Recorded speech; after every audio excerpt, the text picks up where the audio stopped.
నేను గుర్తున్నానా నీకు? నా పేరేంటి? పర్లేదు పర్లేదు, తెలియాలనేం లేదు. వీళ్ళు ఏమి మనలాగా యూట్యూబ్లో అవి చూడరు కాబట్టి పేరు తెలియదు. ఇవిడికే కాదు చాలామందికి నా పేరు తెలియదు, ఇలాంటి వాళ్ళకి.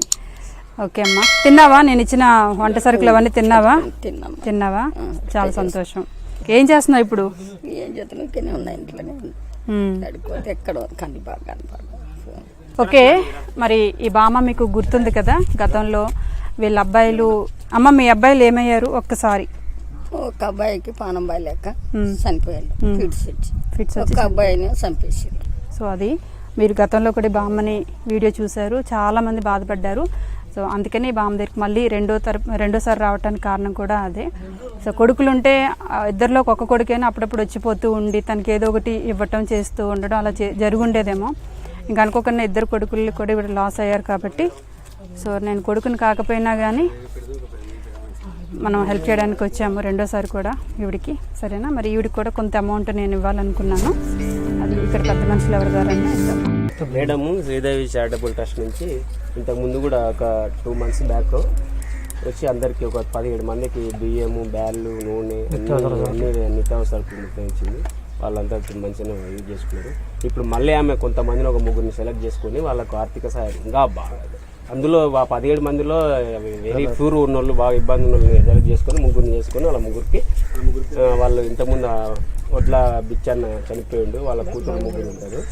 వాళ్ళకు ఒక 25,000 వాళ్ళకు ఆర్థిక సాయం. ఇంకోటి ఆ పాపను దత్తత తీసుకుని ఆమెను చదివిస్తాను మొత్తం ఒప్పుకున్నది. ఆమెకు చదువు ఖర్చుల కాడికి మొత్తం నేనే పెట్టుకుంటాను. ఇప్పుడు కూడా ఈమెకు 2 కొడుకులు లేరు, వీధ ఇట్లా దిక్కులేదని చెప్పి ఈమెకు 20,000 రూపాయలు చెక్కు ఇచ్చింది. ఇక్కడ శ్రీదేవి గారు మన ఊరికి వచ్చి ఇక్కడ ఎవరికి దిక్కులేని వాళ్ళకు, అనాథాలకు ఆమెకు తోచిన సహాయంగా ఈ అవ్వకు ఒక 20,000 ఆర్థిక సహాయం చేస్తుంది.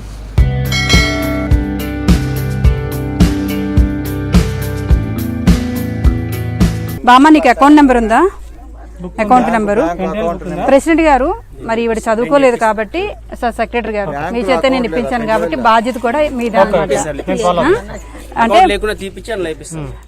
ఏం చేస్తారో తెలియదు. ఈ డబ్బులు మాత్రం ఈవిడ వాడుకోవాలి. ఓకేనా?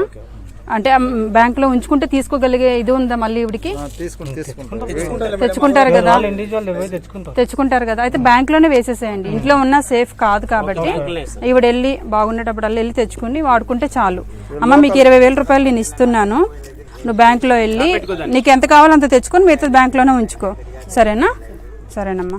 నేనైతే మర్చిపోను, ఎవరిని కూడా నేను మర్చిపోనండి. ఏదో ఇచ్చేసాను వదిలేసానని కాదు, నాకు మళ్ళీ అనిపిస్తుంది. నేనేమి అట్లా వదిలించుకుందాం అట్లా ఏమి ఉండదు. నాకు మళ్ళీ అనిపిస్తే ఒకసారికి అది ఎన్నిసార్లైనా నాకు అనిపించాలే తప్ప నేను ఎన్నిసార్లైనా వీళ్ళకి నేను చెప్పకున్నా చాలామందికి చేస్తున్న సందర్భాలు కూడా ఉన్నాయి.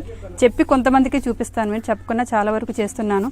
ఒకసారి నేను వీడియోలో చూపించిన తర్వాత చాలామంది బామ్మలకి నేను ఎవ్రీ మంత్ ఫంక్షన్లు కూడా పంపించడం జరుగుతుంది. ఆ విషయం మీకు చాలా తక్కువ మందికి మాత్రమే తెలుసు. సో ఈ బామ్మ విషయంలో మరి ఏం జరుగుతుందంటే నేను వెళ్ళిన తర్వాత కానీ నేను ఫిక్స్ అవ్వలేను. ప్రస్తుతానికైతే 2 times ఈ బామ్మ గారి దగ్గరికి నేను వచ్చాను. ఫర్దర్గా ఎలా ఉంటుంది అనేది తెలీదు, చూద్దాం. ఓకేనా అమ్మా? నేను వెళ్ళరానా? థ్యాంక్ యూ అమ్మ. నువ్వు బాగుండమ్మా, ఆరోగ్యంగా ఉండి. ఎవరేమనుకున్నా నువ్వు పట్టించుకోకు. సరేనా? జాగ్రత్త మరి. సరేనా అమ్మా? బాయ్.